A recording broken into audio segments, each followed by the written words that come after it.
Hello people, check it out. This is Rebel Masters. Let's see what's happening this week. So first, I'm going to show you a brief introduction of what we're going to do in the mixing session. Secondly, we're going to go into the session. We're going to organize our tracks and create our first rough mix. Thirdly, the radio tune of this week, it's another ending song from an anime series, and it's very popular. I think you're gonna like it. Next, the second of a beat of this week is a very popular song. Can you guess the song? Hello people, so this is Rebel Masters, and I hope that by the end of this video you have learned something useful, so stick around. Hello people, so the main thing that we're going to talk about today is how to organize your session, how to start your mixing session. I believe it's very important to know how to organize your session from the beginning. That way you have control of your session, of your music, of the processes you do. Secondly, you can stay in tune, in the zone of just mixing and not worry about the technical things. And thirdly, it will help you deliver a better product for your clients. So let's go check it out.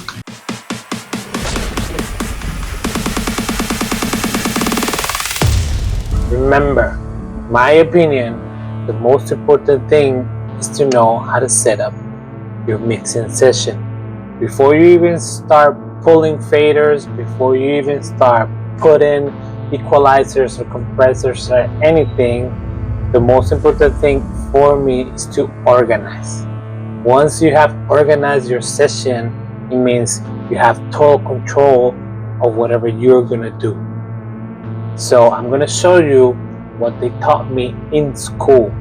I haven't seen very much of this online or on websites or on YouTube, how to start from the beginning. Once you have all your audios, once the client gives you all the, like, this is my audios, please mix that. What do you do first?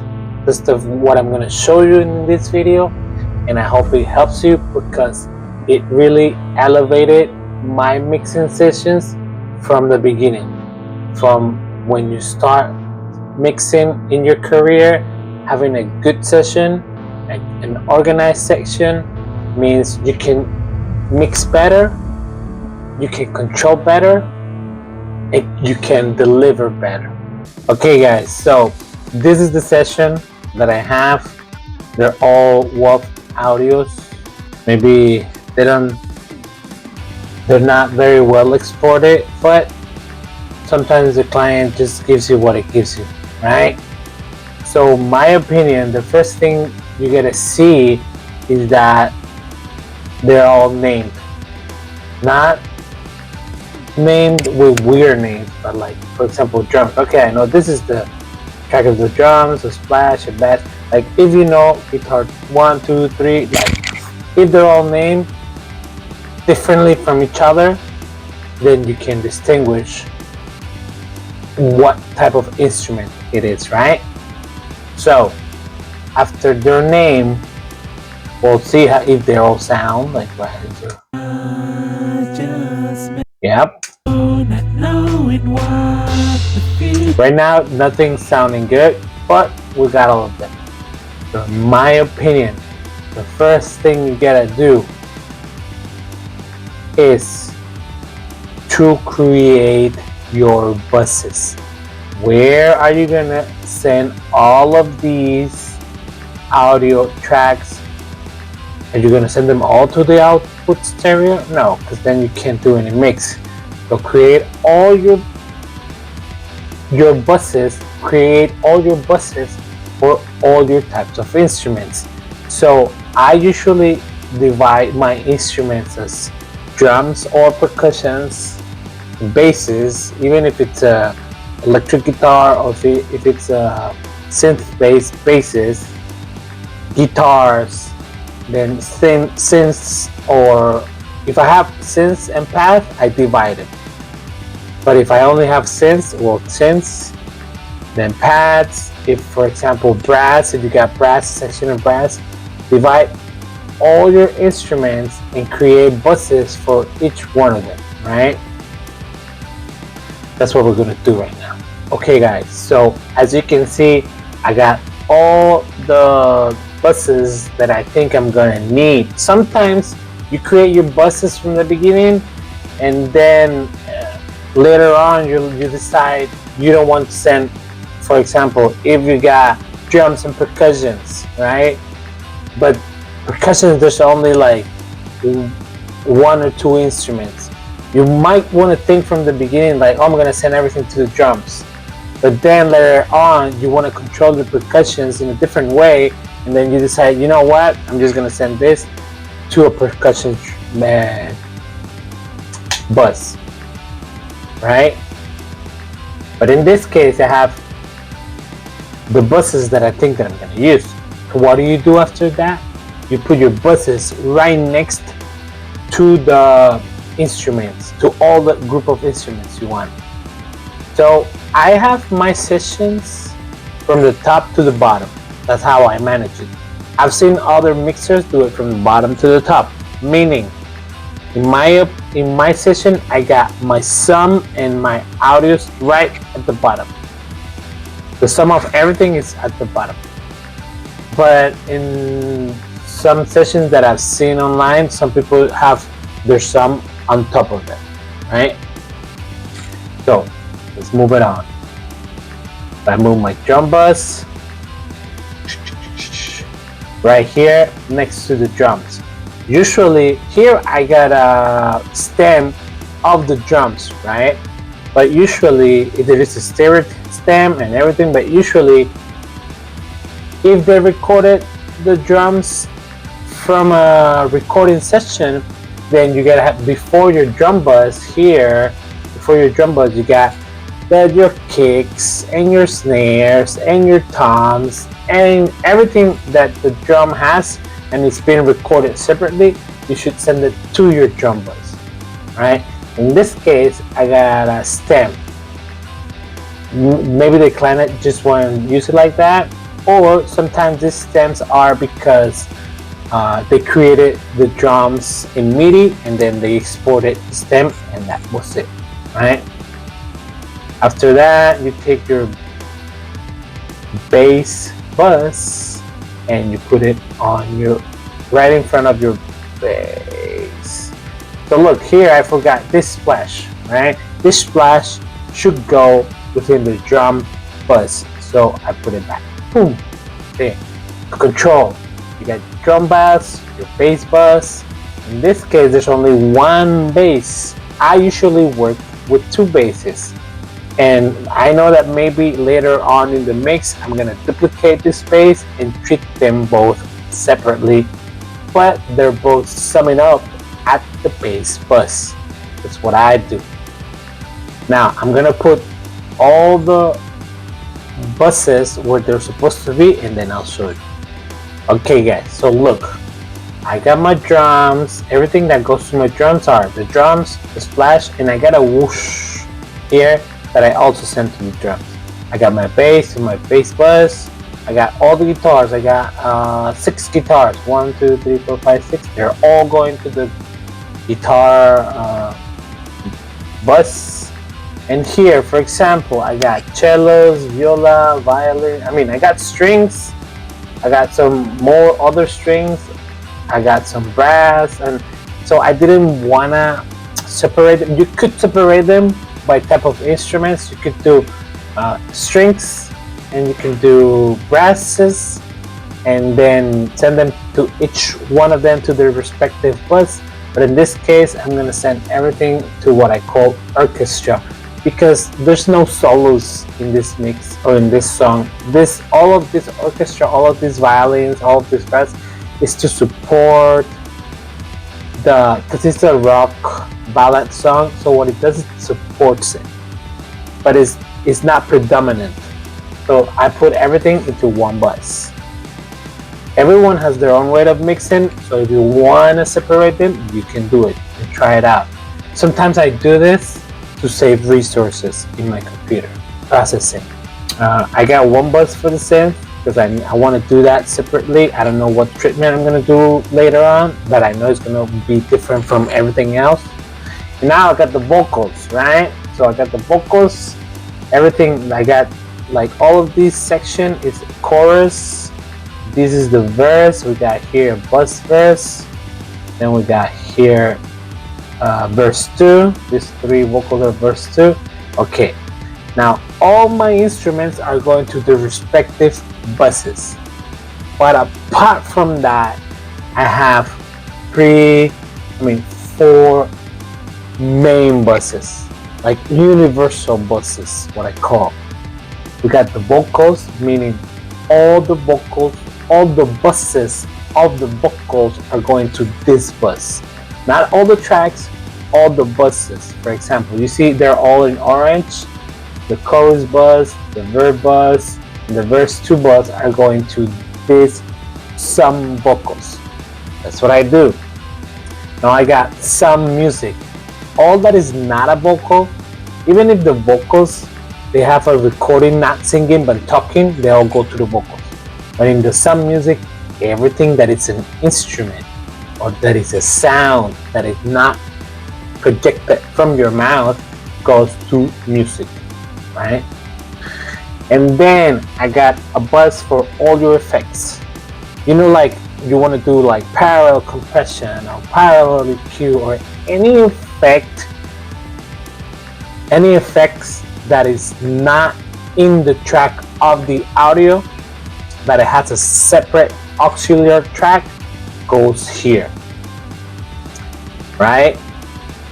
And then I got some vocals, some music, and some effects. These three have all the instruments above. So these three, I sum them up in this last one. This last one, I sum it up. Why do I do this? Because sometimes after you finish with your client, you send the mix, they're happy with it, they're gonna master it, blah, blah, blah, blah, blah, blah. But then 2 months later, 3 months later, they call you and they say, hey man, you know what? I want the mix, but just of the music. Only, I don't want the vocals in it. So of course you agree with them if you didn't do it before, extra charge or anything, because it's your work. But then what you do is you mute your vocals. You ask them, do you want it with effects or with effects? Okay, so you export just the music and the effects, right? Sometimes they say, oh man, you know what? I need a mix of just the vocals. Don't send me the music, just the vocals. And then you mute your music some, you mute your effects some, or whatever they want to ask you, because I don't know, they just do it. You have the ability to mute, cut, don't send, anything you want, because everything is separated and everything is organized. Okay, what do you do next? So what I do next is I color my tracks. Why do I color my tracks? Because it's visually easier for my workflow. Remember, here we're just setting up. But once you go to your mixing here, when you're here and you see like all blue, orange, blue, like wait, where's my guitar? And then you go crazy. Where's my bass? Where's my... So coloring will help you just, oh, okay, this is it. So in my opinion, I have some colors for specific instruments. For example, everything that it is for drums, I usually put it in brown color. This is one of the things that I don't like about Logic Pro. I used to work in Pro Tools for many years and they have a lot of colors, but here we got a limited version of colors. So I use brown for my tracks. But not only the tracks, also you gotta have it here. Select your tracks, assign your colors, and then choose your tracks, and boom, see, everything is brown, right? You got your tracks and your tracks here, and your waveforms with the color brown. Bases. My bases, I usually do kind of mustard yellowish, not too bright yellowish, just see, like mustardish. So in the guitars, depending, in my opinion, it depends which ones are going to the middle, which ones are going to the left, which ones are going to the right, or which ones are the intro, which ones are the chorus, which ones are the verses. You decide, right? Normally I kind of tend to go with, in this case, as you can see, we got choruses and verses. So I'm gonna do choruses. You know what? I'm gonna do all of them like this, and then while I'm mixing, I'll decide if I change the colors or not. Orchestral. Since everything is going to one bus, I'll use one color. I try not to use too much green because I like my auxiliaries for effects to be green, like they are in Pro Tools. So yeah, so okay, let's keep it purple but not too bright. Okay, like this. Oh, no, that's true. Synth, I usually use it also kind of purplish, bluish. Oh, but wait, look here. You see that your waveforms here are blue, but your tracks are not? Try to not miss that. Try to make everything the same color. See, now we got the same color here and the same color here. For example, here the bass, the wave track is mustard, but the track itself is not. So look at the color. Now I'm gonna select, assign a track color, and boom, it's gonna change, right? Change here. But remember what it was, so your track has the same color as your wave. Now we got the vocals. For the vocals, I try to use kind of red or magenta or something powerful that you know those are your vocals. So I normally use red, but here we have no red, so we use purple red. I don't know what color is that. And between choruses and verses, I try to change like one grade of color. Like if this one is purple, if the chorus is purple here, then this one is gonna be purple, but maybe less potent, like see, but still kind of within the same range. In here, then I, for example, I go back to something like this. See, they're different, but they're kind of the same. You can tell that all of those are vocals, right? Remember, your track should also have the same colors. So go back and check. Something important that you should be aware of is your buses, your routes. Where are you sending the music? So in Pro Tools, it's very easy because you can have routes for every session. If you change a song, you can have a new route, and that route is going to stay within that song. But in Logic, you don't have that. In Logic, you have general buses for all your sessions. So if you start changing between sessions, once you go back to a song, your route is not gonna have the same name as the one you used before. So it's gonna go crazy. It's gonna blow up your mind. You gotta be even more organized within Logic. So what do I do with the buses in Logic Pro? This is what I do. You can see here the buses. My first bus is I don't use the sum. I use the sum effects. Why? Because I'm usually creating effects, even if I use them or not. So once I go here to the input button, I know that the first one is going to be my effects. So it's workflow. Remember, your workflow is going to determine how fast you're going to do your mix. Your mix is going to get better not because of the workflow, but because of how many times you have done a project. Your ear is going to start knowing what is a good mix after many times. But if sometimes you have a lot of clients and you can't deliver on time, then you gotta work on your workflow. So for me, number one is some effects.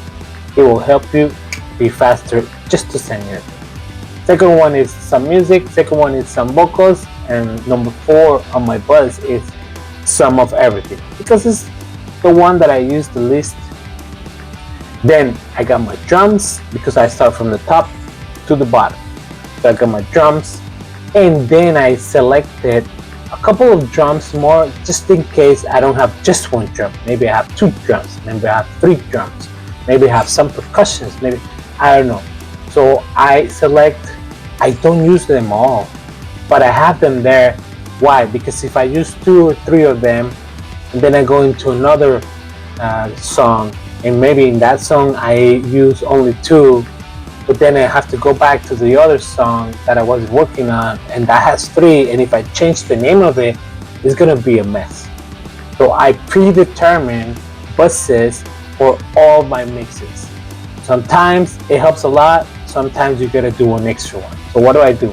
I got drums, snares. I usually have 2 snares. If I have more snares, then I show you, but 2 snares, 2 kicks, 3 hi-hats, 1 reverb toms, percussions. I got percussion 1, 2, 3, 4. Basses, I got basses 1, 2, 3. Guitars, I got guitars 1, 2, 3, 4. And then if we look, I got 5 and 6. I got synths, pads, brass, pianos. We got some vocals, orchestra, and then I leave a lot open to whatever I want. Right? Got some buzzes extra. Oh, there's so many buzzes. For example, after in this third part, I got my buzzes for my effects. So I got reverb 1, reverb 2, reverb 7. I usually don't use more than 3 or 4, but I got 7 just in case. I got delays, the same 7. I usually use 2 or 3 too, but compressors, 7 compressors. Sometimes I use a lot, sometimes I use just a few. Some wider, and then I got effects, whatever I can imagine with effects, right? Then I got a lot of buses extra to do whatever I want. So this is how I manage my buses. Everyone can use their own style, but this is what helps for me in my workflow to be fast. Because remember, when you're mixing, you want to be in the zone, just mixing, not thinking about, oh crap, where do I have to send my bus? Is it receiving my bus? Why is it not receiving my bus? And then your mix or your flow or your song it's out of there. You're not there anymore. So the less you have to worry about the technical stuff and focus more on just the mixing, the better your songs are gonna be. So to be organized will help you to be more in the zone most of the time. I hope I make myself clear. I hope you understand what I'm trying to say. So yeah, that's what I do. Okay guys, now you got all your drums sent to your bus, all your instruments sent to their respective buses, and all the buses are sent to the general buses here, to all the sums. All the buses are sent to all the sums, right? So what do we do next? So before you start mixing, my recommendation and what I've done and what I've learned so many years is to do a rough mix only with volumes and panics. That's it. A rough mix with volume and panics, because there's a couple of reasons, but basically it's for you to make yourself an idea of how the song should sound, right? If the recordings are very good recordings, then after doing the rough mix of audio and panning, should be easier. Should be something just tweaking a little bit, enhancing what is already been recorded. If the recordings are not well recorded and maybe some new artist is just recorded from their home, then you start like checking like, oh, this guy did this like this, I gotta fix that, I gotta fix. You start making an idea of what you were gonna do in the actual mix. So do the rough mix with only the audio and the panning, so you can make yourself an idea of what should you do on your full mix, what comes after. So that's what we're gonna do. I just wanna see you one more time. Well, guys, that's what I do. I hope it helped you to understand better where to start your mixes. If you have any questions, if you want to know more about how to start a mix or a mix in general, well, put it in the comments and ask. I'm always here for you guys, as people were for me in the past. So thank you very much, and see you on the next one. Hey people, so the radio tune of this week is another ending song from another anime series, and the song is called In Other Words, which name was changed later on as Fly Me to the Moon. This song was released in 1954 and it was composed by Bart Howard. This song in the TV series has 31 versions. It was sang by many artists, but there are two artists that come out as the most ones, or the ones who made the most versions of it. The first artist is Claire Little, and the second artist is Megumi Hayashibara, which is a voice actress, and she's used her voice in many famous anime series such as Cowboy Bebop, Pokemon, Sailor Moon, and many others. So the radio tune of this week is Fly Me to the Moon, the ending song of the anime series Evangelion. So go check it out. Hello people, so this is 1 second of a beat where I show you 1 second of a song and you tell me which song it is. Here it goes. 3, 2. What is it? Put it on the comments. See you on the next one.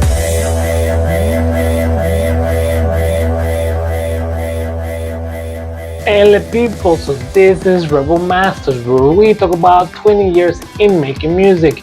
If you want to know about mixing sessions, if you have a production, if you know good artists, well, this is the place. You want to know about the music industry, this is the place. You want to know how to make your songs better, well, this is the place. Smash that subscribe button and see you on the next one.